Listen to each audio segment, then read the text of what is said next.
बिस्मिल्लाहिर्रहमानिर्रहीम। नाज़रीन अस्सलाम वालेकुम, मैं हूँ इमरान मसीन।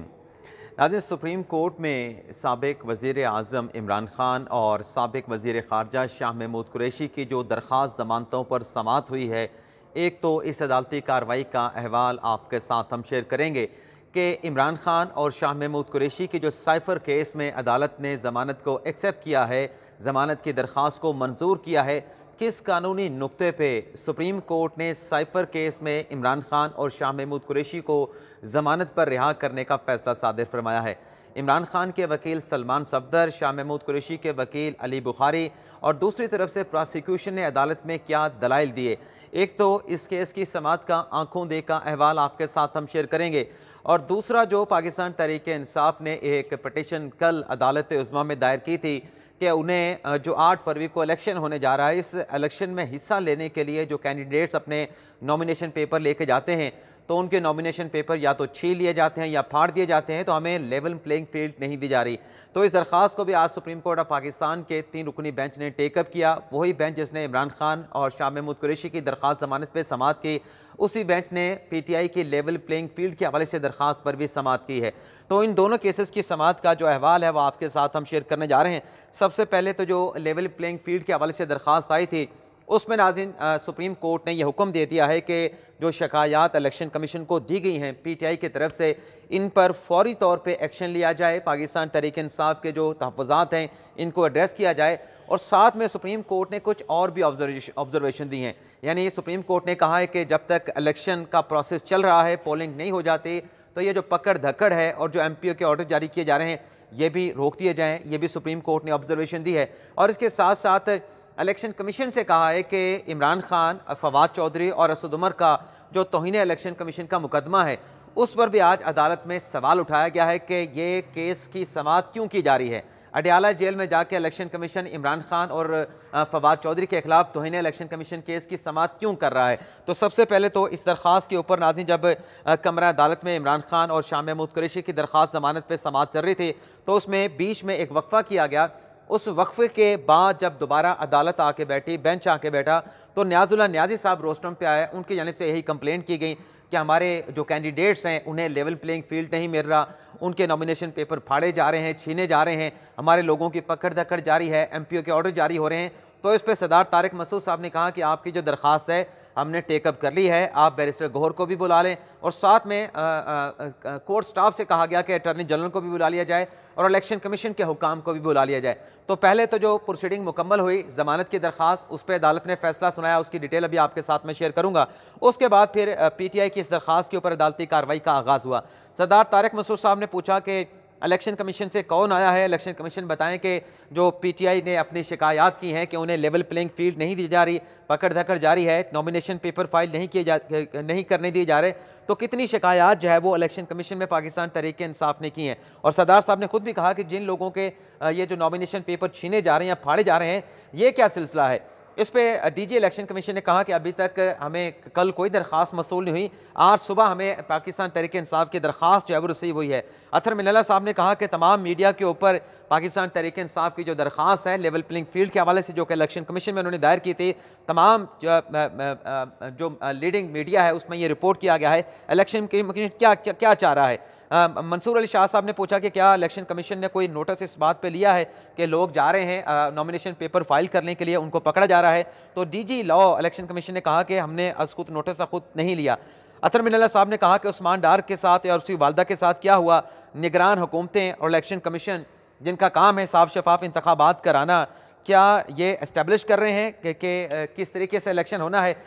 जैसे अतर मिनल्ला साहब ने कहा कि ये जो निगरान हुकूमत है और जो इलेक्शन कमीशन ऑफ पाकिस्तान है, ये तो जो वाक़यात हो रहे हैं लगता है ऐसा कि ये दूसरी तरफ देख रहे हैं, जो वाक़यात हो रहे हैं उस तरफ नहीं देख रहे बल्कि दूसरी तरफ देख रहे हैं। मंसूर अली शाह साहब ने कहा कि इलेक्शन कमीशन के पास तो बड़े वसी अख्तियारात हैं, इलेक्शन कमीशन इन तमाम मामलात को देखे साफ शफाफ इलेक्शन कराना ये इलेक्शन कमीशन की बुनियादी आइनी जिम्मेदारी है। DG लॉ ने कहा कि आज सुबह दरख्वास्त आई है, इस दरख्वास्त को इलेक्शन कमीशन अटेंड करेगा। अतर मिनल्ला साहब ने कहा कि साफ शफाफ इंतखाबात आपने कराने हैं, क्या इस तरीके से साफ शफाफ इंतखाबात होंगे कि पूरा इलेक्शन कमीशन उठ के अडयाला जेल में चला जाए और तौहीन इलेक्शन कमीशन केस की समाअत करे। जब तक इलेक्शन नहीं हो जाता, पोलिंग नहीं हो जाती, तो क्या इस केस की समाअत को पोस्टपोन नहीं किया जा सकता, आपके ऊपर किसी को एतमाद नहीं है, तो इसकी कोई वजह है। यही तो वजूहात हैं कि आप अडयाला जेल में जाके तौहीन इलेक्शन कमीशन केस की इसकी समाअत कर रहे हैं, उसको पोस्टपोन नहीं कर रहे। सब जो है वो सिलसिले, ये चीज़ें जो चल रही हैं, मंसूर अपना अतर मिल्ला साहब ने कहा, मंसूर अली शाह साहब ने कहा कि ये जो शिकायत हैं इस पर इलेक्शन कमीशन ने क्या कोई अमल शुरू किया है। शोएब शाहीन साहब ने और नियाजुल्लाह नियाज़ी जो कि इलेक्शन अपना सुप्रीम कोर्ट में पेश हुए थे, उन्होंने वही बातें जो दरख्वास्त में लिखी गई थी कि हमारे फ़लाँ कैंडिडेट के साथ ये हुआ, फ़लाँ कैंडिडेट के साथ ये हुआ। अटॉर्नी जनरल साहब ने कहा कि आइन वाज़ेह है, इलेक्शन कमीशन ने करवाना है, लेकिन जो एग्जीक्यूटिव अथॉरिटी है उन्होंने इलेक्शन कमीशन के साथ तावन करना है और वो आइनी तौर पर पाबंद हैं। मंसूर अली शाह साहब ने कहा कि इलेक्शन कमीशन को दरख्वास्त उन्होंने दे दी है, तो एजी अटॉर्नी जनरल साहब ने कहा कि इलेक्शन कमीशन को चाहिए कि तमाम जो डिप्टी कमिश्नर हैं उनको वो लेटर लिखे और उनसे पूछे, इस हवाले से रिपोर्ट तलब करे। नियाज़ुल नियाज़ी साहब ने कहा, PTI के वकील रहनुमा ने, कि हर जगह पे हमारे बंदों को पकड़ा जा रहा है। शोएब शाहीन साहब ने कहा कि 200 वाक़यात रिपोर्ट हुए हैं कि जिसमें इलेक्शन लॉज की खिलाफ वर्जियाँ की गई हैं, जिसमें चार दीवारी की खिलाफ वर्जी की गई है, तो कैसे साफ शफाफ इंतखाबात होंगे। मंसूर अली शाह साहब ने कहा कि ये पहला स्टेप तो इलेक्शन कमीशन का बनता है, इलेक्शन कमीशन को इस पर अपने इक़दामात उठाने चाहिए। शोएब शाहीन साहब ने कहा कि अभी भी 3 MPO के ऑर्डर हमारे रहनुमाओं के खिलाफ जारी हो रहे हैं। सरदार तारिक मसूद साहब ने कहा कि MPO के ऑर्डर ये अभी रोक क्यों नहीं दिए जाते, यानी जैसा सरदार तारिक मसूद साहब कह रहे हैं कि MPO के ऑर्डर रोक दिए जाएँ। और फिर सरदार तारिक साहब ने कहा कि अभी कुछ देर के बाद हम इलेक्शन कमीशन को अपना जो ऑर्डर है वो डिक्टेट करके भिजवा देंगे, क्या करना है उसमें सब कुछ बता दिया जाएगा। अतर मिनल्ला साहब ने कहा कि जो कुछ 2018 के इलेक्शन में हो रहा था, इलेक्शन कमीशन इसको भी देखे, अब क्या 2024 में भी वही सब कुछ होगा। शोएब शाहीन साहब ने कहा कि अभी इलेक्शन कमीशन ने जो नॉमिनेशन पेपर फाइल करने की डेट है उसमें 2 दिन की तौसीह कर दी है, अगर ये 2 दिन की तौसीह भी ना होती तो हमारे बंदे तो उठाए जा रहे हैं, हमारे बंदे अगवा किए जा रहे हैं, तो हम नॉमिनेशन पेपर भी फाइल ना कर सकते। मंसूर अली शाह साहब ने कहा कि अर्जेंट बेसिस के ऊपर ये जो PTI की दरखास्तें हैं इनकी समाअत होनी चाहिए। अतर मिनल्ला साहब ने इलेक्शन कमीशन से कहा कि आप जिम्मेदार हैं, जो शिकायत आ रही हैं हमारे पास अब कोई शिकायत नहीं आनी चाहिए, तमाम दरखास्तों को इलेक्शन कमीशन टेकअप करे, कोई दरखास्त किसी शिकायत के हवाले से किसी सियासी जमात की नहीं आनी चाहिए। अतर मिनल्ला साहब ने यह भी कहा कि क्या तमाम सियासी जमातें ने इलेक्शन कमीशन से मुलाकात की है, अगर मुलाकात की है तो दोबारा तमाम सियासी जमातों से मुलाकात करे इलेक्शन कमीशन ऑफ पाकिस्तान। सरदार तारिक मंसूर साहब ने कहा कि किसी किस्म की शिकायत हमें मसूल नहीं होनी चाहिए। और फिर अतर मिल्ला साहब ने यह भी कहा कि क्या सिर्फ एक सियासी जमात को सिंगल आउट किया जा रहा है, किसी को एडवांटेज देना, किसी को एडवांटेज नहीं दिया जा रहा, तो क्या किसी एक सियासी जमात को सिंगल आउट किया जा रहा है, बाकी सियासी जमातें जितनी भी हैं उनका कोई मामला नहीं है। और फिर मंसूर अली शाह साहब ने कहा कि बेहतर है कि इलेक्शन कमीशन इस मामले के ऊपर खुद जो है वो एक्शन ले। इसके बाद नाज़रीन यकीन दहानी कराई अटॉर्नी जनरल ने, इलेक्शन कमीशन ने, कि जो शिकायत आएंगी ECP के पास उसको जो है वो टेकअप किया जाएगा, उस पर एक्शन लिया जाएगा। जस्टिस सरदार तारिक मंसूर साहब ने कहा कि फिर PTI के लोगों से कहा कि आपके जो इश्तिहारी लोग हैं वो अगर अपने किसी बंदे के ज़रिए नॉमिनेशन पेपर फाइल करने के लिए भिजवाएंगे तो उन पर सेक्शन 216 का पर्चा तो हो सकता है, तो जो अपने पुरुकुलम ऑफेंडर हैं जो आपके, उनके नॉमिनेशन पेपर कैसे फ़ाइल हो सकते हैं। शोएब शाहीन साहब ने कहा कि फ़ाइल हो सकते हैं, तो सरदार तारिक मसूद साहब ने पूछा कि बताएं कैसे फ़ाइल हो सकते हैं। और फिर अतर मिल्ला साहब ने कहा कि जो पकड़ दक्कड़ है ये भी अच्छी चीज़ नहीं। तो ये नाज़रीन लेवल प्लेइंग फील्ड के हवाले से सुप्रीम कोर्ट ऑफ पाकिस्तान में समाअत हुई है। अब आ जाते हैं जो दूसरा मुकदमा जो इमरान खान और शाह महमूद कुरैशी साहब की दरख्वास्त ज़मानत पे समाअत हुई है। कोशिश करेंगे, बड़ी लंबी समाअत हुई है, वकील सलमान सफदर साहब ने बड़े तवील दलाइल दिए हैं, तो मुख्तसर जो डिटेल है वो आपके साथ हम शेयर करेंगे। सबसे पहले तो नाज़रीन जो एक और अपील थी इमरान खान साहब की जिसमें फर्द जुर्म की कार्रवाई को चैलेंज किया गया था, उस पर आज बज़ाहिर जो ऐसा लगा कि हामिद खान साहब तैयारी करके नहीं आए थे और वो बार बार अदालत से कह रहे थे, क्योंकि अदालत उनसे सवाल पूछ रही थी कि आपने इस अपील में जो 23 अक्टूबर की चार्जशीट थी जो इमरान खान को शाह महमूद कुरैशी को फर्द जुर्म लगाई गई थी, आपने वो फर्द जुर्म की कार्रवाई को चैलेंज किया है। लेकिन अब चूँकि वो तमाम कार्रवाई इंट्रा कोर्ट अपील में इस्लामाबाद हाई कोर्ट ने वॉश आउट कर दी है, ख़त्म कर दी है, तो ये आपकी दरख्वास्त गैर मौसर हो चुकी है। लेकिन हामिद खान साहब कहते रहे कि नहीं, हमारी दरख्वास्त गैर मौसर नहीं, आप इसमें शॉर्ट डेट दे दें।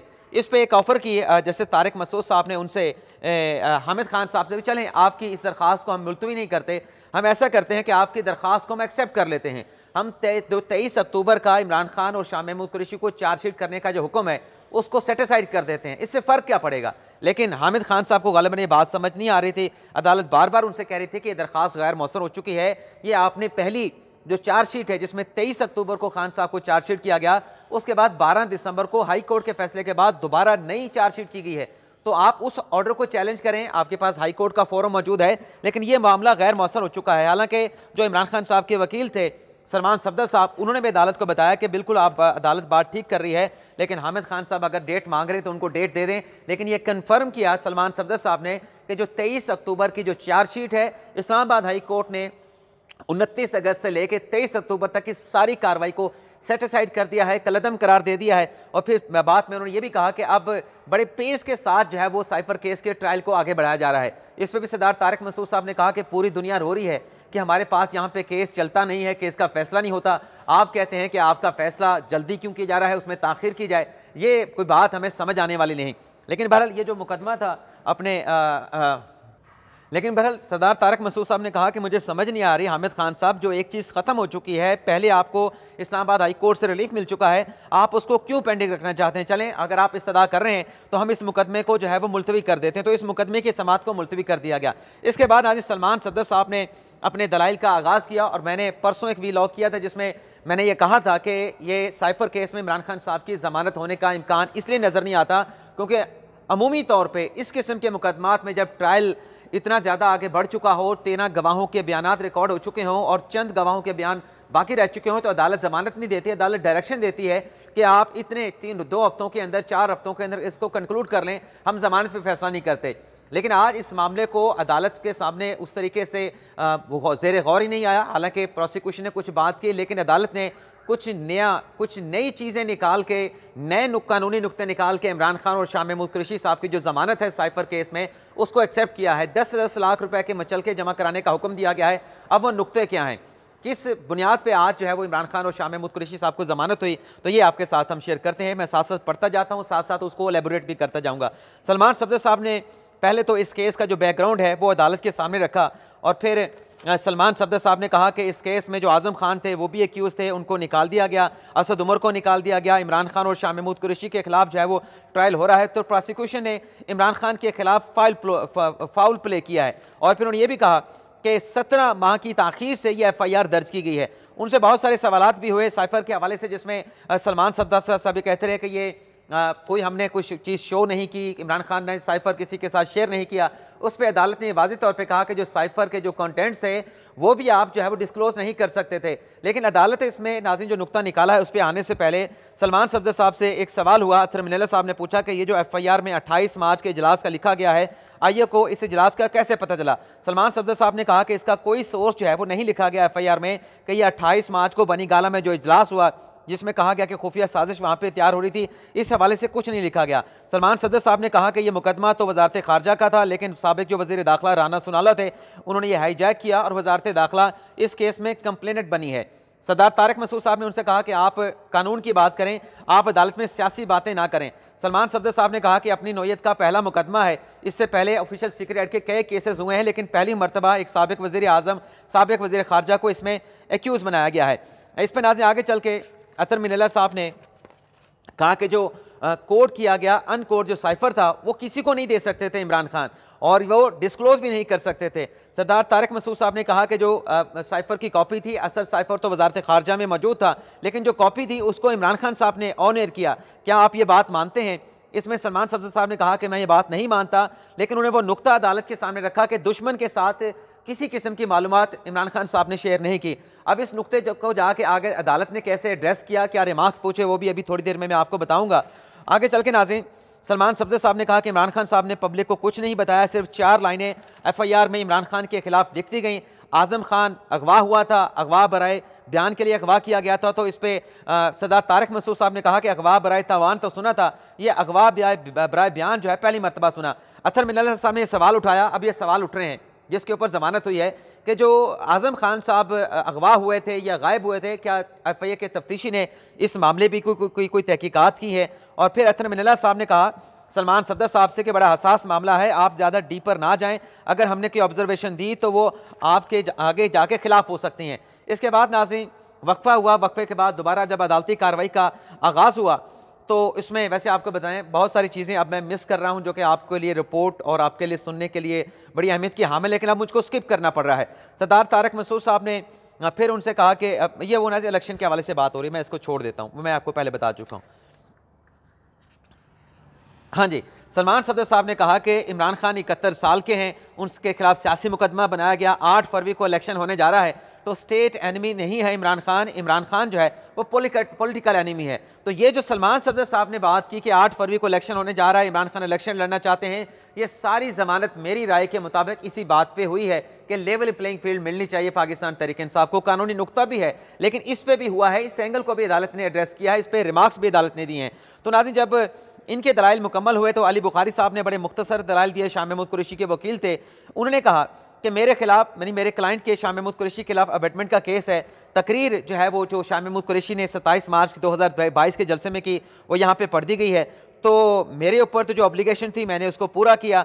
19 अगस्त 2023 से शाह महमूद कुरैशी गिरफ्तार हैं, मुझसे कुछ भी रिकवर नहीं हुआ, तो उनकी ज़मानत एक्सेप्ट की जाए। अब इसके बाद राजा रिजवान अब्बासी साहब ने जिस तरीके से सीक्वेंस है वो बताना शुरू किया, लेकिन यहाँ पे ये आप नाज़रीन को बताना ज़रूरी है कि जिस तहम्मुल के साथ माजरत चाहते हुए कि सलमान सफदर साहब को सुना गया, तो जो सवालात जहन में आ चुके थे बेंच के, उस तहम्मुल से प्रोसिक्यूशन साइड को नहीं सुना गया, बल्कि उन सवाल जो कि उठा के गए थे सलमान सफदर साहब, उन्हीं सवालों के जवाब जो है वो प्रोसिक्यूशन से ज़्यादातर मांगे गए। राजा रिजवान अब्बासी ने कहा कि 2 दिसंबर को इस्लामाबाद हाई कोर्ट के इंटर कोर्ट अपील के बाद ये मुकदमा दोबारा समाअत के लिए मुकर्रर हुआ। 4 दिसंबर को जो चालान की नकूल थी वो मुल्ज़मान में तकसीम की गई। 12 दिसंबर को मुल्ज़मान पे फ़र्द जुर्म लगाई गई और 13 दिसंबर को हमने चार्जशीट की, अदालत ने तारीख दी 12 दिसंबर को, और 13 दिसंबर को मुल्ज़मान को चार्जशीट किया गया। अतर मिनल्ला साहब ने सवाल पूछा कि जो ओरिजिनल कापी है, अब आप सुनते जाएं कि अंदर क्या बात हुई, किस नुक्ते पे ऊपर इमरान खान साहब की ज़मानत जो है वो एक्सेप्ट हुई। अब यहाँ पे थोड़ा सा मैंने जितना मुख्तसर करना था कर लिया, अब इससे आगे मैं एक एक लफ्ज़ जो है वो आपके साथ शेयर करने जा रहा हूँ। अतर मिनल्ला साहब ने कहा कि जो साइफर की ओरिजिनल कापी है वो कहाँ पे है। वो प्रोसिक्यूटर राजा रिजवान अब्बासी साहब ने बताया कि असल कापी तो वजारत खारजा में होती है, तो बाकी उसकी जो कॉपियाँ थी उसमें से एक इमरान खान साहब की थी, वो जो खान साहब ने मिस कर दी। और फिर मंसूर अली शाह साहब ने बताया कि ये सीक्रेट कैसे हो गए, रूल्स सीक्रेट, मतलब रूल्स का पूछा गया, साइफर के जो रूल्स हैं उस पर राजा रिजवान अब्बासी साहब ने बताया कि जो साइफर के रूल हैं वो भी सीक्रेट हैं। तो इस पर भी बड़ा सवाल किया अदालत ने कि रूल्स कैसे सीक्रेट हो सकते हैं। अतर मिनल्ला साहब ने कहा कि अगर रूल्स सीक्रेट हैं तो फिर जेल ट्रायल जो चल रहा है, तो इस तरीके से लगता है कि आप भी उन रूल्स की खिलाफ वर्जी कर रहे हैं। और फिर सरदार तारिक मसूद साहब ने भी कहा कि वो जो कॉपियाँ थीं जो कि एक्चुअल साइफर से बनाई गई थी वो साइफर नहीं था। अतर मिनल्ला साहब ने कहा कि फॉरेन सेक्रेटरी कस्टोडियन था, क्या उन्होंने पीएम को इन्फॉर्म किया, क्या फॉरेन सेक्रेटरी ने कोई शिकायत कराई कि जो साइफर था उसकी कॉपी वापस नहीं आई। राजा रिजवान अब्बासी साहब ने कहा कि सेक्रेटरी दाखिला ने इजलास में बताया था कि ये जो साइफर है इसको डिसक्लासीफाई नहीं कर सकते, इसको पब्लिक में आप जाके डिस्कस भी नहीं कर सकते। अतर मिनल्ला साहब ने कहा कि ये तो तहरीरी तौर पे सेक्रेटरी की तरफ से जो है वो ये आना चाहिए था। डिप्टी अटॉर्नी जनरल ने कहा कि सेक्रेटरी ने डिक्लासीफाई करने की इमरान खान ने जो काबीना का इजलास बुलाया था उसमें मुकम्मल तौर पर मुखालफत की थी। इसके बाद अतर मिनल्ला साहब ने कहा कि लगता है ऐसे है कि जो तफ्तीशी है उसने भी साइफर को समझने की कोशिश नहीं की कि साइफर के रूल्स क्या हैं। अतर मिनल्ला साहब ने अपने सरदार तारिक मसूद साहब ने कहा कि इसकी कितनी कापियाँ बनी थी, वो कहाँ पे गई थी। तो उस पर भी रिजवान अब्बासी साहब ने कहा कि जो प्रिंसिपल सेक्रेटरी थे वज़ीर आज़म के, उनको भेजी गई थी। तो इस पर सरदार तारिक मसूद साहब ने कहा कि वो कस्टोडियन थे, उनको मुल्ज़म क्यों नहीं बनाया गया, उनका आपने जो 164 सेक्शन का बयान लिया है वो आपने क्या हलफ पे लिया है, क्या ये बयान काबिल कबूल है। तो एक मौके पे जाके नाज़रीन जो मीडिया के ऊपर रिपोर्ट किया जा रहा है, मेरे जहन में एक बात आ गई है कि अतर मिनल्ला साहब ने कहा है कि इमरान खान साहब के खिलाफ साइफर में कुछ साबित नहीं होता, इमरान खान साहब मासूम हैं। ये नाज़रीन इस तरीके से बात नहीं हुई। अतर मिनल्ला साहब ने कहा था कि जब तक ये ट्रायल कोर्ट में डिसाइड नहीं होगा, कन्विक्शन नहीं होगी, तो ये तो महज इल्ज़ामात हैं। इल्ज़ामात साबित होने से पहले मुल्ज़म इनोसेंट होता है, मासूम होता है, जब तक कन्विक्शन या इल्ज़ामात साबित ना हो जाए। इस पैराए में नाज़रीन बात हुई थी। इसके बाद नाज़रीन सरदार तारिक मसूद साहब ने भी पूछा कि आज़म खान साहब से क्या किसी ने तफ्तीश की। तो इस पर FIA के आईओ ने कहा कि जो वो उनकी FIR अगवा होने की हुई थी वो जून में हुई थी, जुलाई में वापस आ गए थे। हमें जो स्टेटमेंट है वो उन्होंने अगस्त में रिकॉर्ड कराया था। सरदार तारिक मसूद साहब ने कहा कि क्या आज़म खान को गवाह के तौर पर पेश किया गया या मुल्ज़म के तौर पर। इस पर प्रोसिक्यूटर ने कहा कि नहीं, वो गवाह के तौर पर पेश हुए हैं। और फिर आगे चल के नाज़रीन सरदार तारिक मसूद साहब ने यह भी सवाल उठाया कि जो कॉपी मिसिंग करने की बात की जा रही है, तो शहबाज शरीफ ने जब नेशनल सिक्योरिटी कमेटी का इजलास बुलाया तो उस वक्त जो है वो शहबाज शरीफ ने क्यों बात नहीं की कि उनकी साइफर की कॉपी जो उनके प्राइम मिनिस्टर ऑफिस में होनी चाहिए थी वो गायब हो गई है। वैसे इमरान खान साहब का अपना स्टेटमेंट मौजूद है कि वो कॉपी मेरे पास थी, वो कॉपी मुझसे गुम हो गई है। ये खान साहब का अपना स्टेटमेंट मौजूद है। आगे चल के नाज़रीन अतर मिनल्ला साहब ने जो अहम रिमार्क्स दिया, अब आ जाते हैं कि जिसके ऊपर इस केस का सारा फैसला हुआ है। अतर मिनल्ला साहब ने कहा कि सेक्रेटरी खारजा कब तक सेक्रेटरी खारजा रहे, क्या उन्होंने इस साइफर की कॉपी रिपोर्ट होने की कहीं पे रिपोर्ट की और फिर यहाँ पे कहा अपने अथर मिनल्ला साहब ने कि 2018 में क्या हुआ, 1977 में क्या हुआ, क्या उस सब को रिपीट करना चाहते हैं? क्या निगरान हुकूमत ने मुखालफत नहीं की? क्या निगरान हुकूमत ने प्रोसिक्यूटर से कहा कि आप इमरान खान और शाह महमूद कुरैशी की ज़मानतों की मुखालफत करें? लेवलिंग प्लेइंग फील्ड क्या है? इसका आम इंतखाबात का भी इसके साथ ताल्लुक़ है, ये ज़मानत का मुकदमा है। और ये जो आम इंतखाबात का मामला है, ये सिर्फ एक शख्स का नहीं, ये पूरे अवाम के बुनियादी हकूक़ का मामला है। नकवी साहब ने कहा कि इन्होंने अपनी दरख्वास्त में कहीं नहीं लिखा कि ये इंतखाबात के ऊपर इमरान खान और शाह महमूद कुरैशी की ज़मानत चाहते हैं। तो लगता है ऐसे है, जो मेरी अपनी राय है, माजरत के साथ माफ़ी चाहता हूँ, मुझसे आप इख्तलाफ कर सकते हैं, देखने वाले तमाम इख्तलाफ कर सकते हैं, लेकिन एंगल यही बनता है क्योंकि इमरान खान साहब को बेशक ज़मानत तो उनकी एक्सेप्ट कर ली गई है, लेकिन तोशा खाना में और 190 मिलियन पाउंड में इमरान खान साहब गिरफ्तार हैं, उनकी गिरफ्तारी हो चुकी है। इस केस में ज़मानत होने के बाद भी खान साहब की रिहाई तो नज़र नहीं आ रही, लेकिन इस केस में, साइफर केस में खान साहब जो है रिहा हो चुके हैं, लेकिन जब तक उन 2 नैब केसेस में खान साहब रिहा नहीं होंगे, खान साहब जेल से बाहर नहीं आ सकते। अतर मिनल्ला साहब ने कहा कि अदालत बुनियादी हकूक़ की मुहाफ़िज़ है, ज़मानत पर रिहा होने से क्या होगा, मुल्ज़म है, सज़ा याफ्ता नहीं। और फिर यह भी कहा कि यहाँ पे इलेक्शन जो है अवाम के बुनियादी हकूक़ का मामला है। मंसूर अली शाह साहब ने फिर इस पर कुछ रिमार्क्स दिए कि असद मजीद ने भी नहीं कहा कि इससे हमारे जो ताल्लुकात हैं वो मुतासर हुए हैं।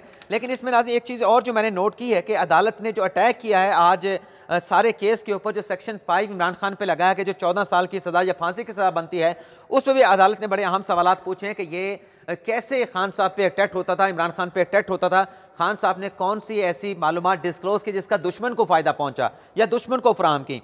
तो ये भी एक बात जो है वो कमरा अदालत में की गई है। इसके अलावा नाज़रीन अतर मिनल्ला साहब ने कहा कि आप जो ओपन कोर्ट में ये बयानात पढ़ रहे हैं, तो वहाँ पे आपने जो ट्रायल है उसको इन कैमरा करा लिया, यहाँ पे आप तमाम चीज़ें पढ़े जा रहे हैं। अतर मिनल्ला साहब ने कहा फिर यहाँ पे अब बलोच बच्चों के साथ, ख़वातीन के साथ क्या हुआ गुज़िश्ता रोज़, जो आपसे सवाल पूछ रहे हैं आप उस सवाल का जवाब दें। सोरवर्दी से लेकर अतर मिनल्ला साहब ने कहा कि कितने वज़ीर आज़म आए, कितनों को फांसी लगाया गया, कितने हटा दिए गए, क्या उससे पाकिस्तान का जो तशख़्ख़ुस है वो अच्छा हुआ। मंसूर अली शाह साहब ने कहा कि हम लीगल बात कर रहे हैं और ये फर्दर इंक्वायरी का मैटर भी है, ये भी मंसूर अली शाह साहब ने कहा। और फिर प्रोसिक्यूटर से कहा कि आप डीपर ना जाएं। राजा रिजवान अब्बासी साहब ने कहा कि ऑफिशियल सीक्रेट एक्ट का मुकदमा है, जो सेक्शन इस पर लगाई गई हैं वो काबिल ज़मानत नहीं है। लेकिन अदालत ने कहा कि क्या ये जो सुप्रीम कोर्ट है ये बुनियादी हकूक़ का तहफ़्फ़ुज़ नहीं कर सकती। शाह खावर साहब ने कहा कि बुनियादी हकूक़ का तहफ़्फ़ुज़ आप कर सकते हैं, लेकिन वो आप आर्टिकल 184(3) में कर सकते हैं, इसमें नहीं कर सकते। और फिर जाकर जिस पे हमने बात की थी, प्रोसिक्यूटर ने बात की कि 13 गवाहों के बयान हो चुके हैं, इतने गवाहें बाकी हैं, तो 10 दिन का आप वक्त देते हैं, ज़मानत मंजूर ना करें तो हम 10 दिन में ट्रायल को कंक्लूड कर लेंगे। लेकिन अदालत ने प्रोसिक्यूटर की सज़ा को रद्द कर दिया और इमरान खान और शाह महमूद कुरैशी की ज़मानत को एक्सेप्ट कर लिया गया। तो ये नाज़रीन हमारा मुकम्मल व्लॉग, आपसे इजाज़त चाहेंगे। अल्लाह ताला हम सब का हामी नासिर हो, दुआ में याद रखिएगा। अल्लाह हाफ़िज़।